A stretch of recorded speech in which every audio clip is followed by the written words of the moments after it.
Bonjour à tous, alors dans ce nouveau question-réponse, je réponds à la question comment avoir la bonne info pour les actions. Alors par principe, vous ne pouvez pas avoir une info privilégiée.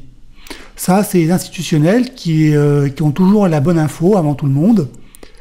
Et par contre, il y a un moyen de savoir s'ils ont vraiment eu la bonne info, c'est de regarder les volumes au moment où les actions construisent un peu des bases ou des fondations.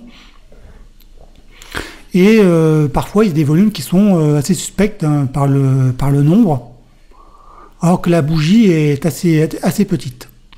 Et ça veut dire que les institutionnels, ils ont dû avoir une info assez privilégiée et qu'ils accumulent. Alors ça, c'est valable uniquement que sur les petites capitalisations, parce que les grosses capitalisations, ça on ne peut pas le savoir. Mais sur les petites capitalisations, c'est souvent dans quand le cours est tombé en ruine, qu'on voit souvent de gros volumes. Quand on regarde en graphe hebdomadaire, ou même un peu en journalier, on voit de gros volumes pour la construction de la fondation. Et bien, ça veut dire qu'il y a des institutionnels qui achètent au plus bas et qui parient sur la reprise, et qui ont sûrement une info privilégiée sur les perspectives futures de l'entreprise. Alors ça, par contre, vous pouvez pas avoir l'info privilégiée. Par contre, il y a d'autres types d'infos. Il y a les annonces de résultats. Alors les annonces de résultats, très souvent les cours d'une action se met un peu à bouger parce que le marché a tendance à anticiper. Mais ça dépend des actions, quoi. Et par contre, il y a vraiment un type de news qu'il faut prendre en compte, c'est celle qui surprend les opérateurs. C'est celle qui est un peu comme un détonateur et qui fait exploser le cours d'une action. Et ça, j'en ai écrit un article là-dessus sur le Track de News. Et ces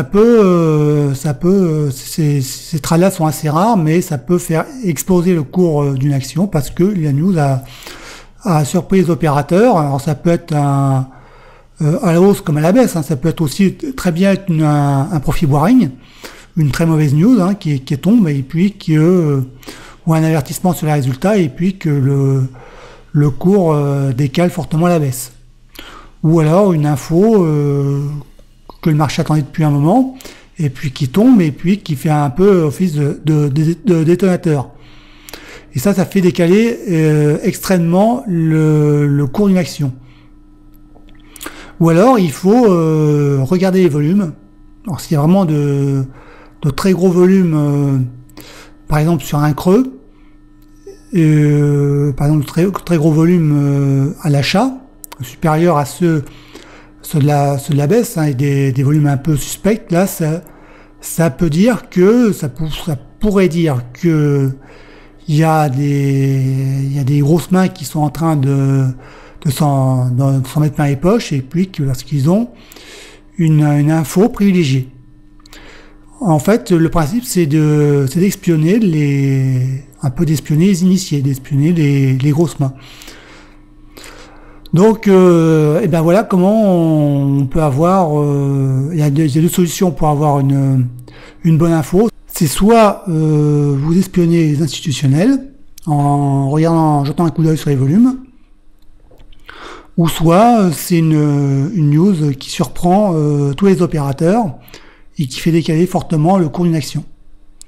Voilà, c'était tout pour ce question-réponse. Et puis, je vous rappelle que vous pouvez poser vos questions en dessous de la vidéo, et puis pour que je puisse vous répondre. Salut!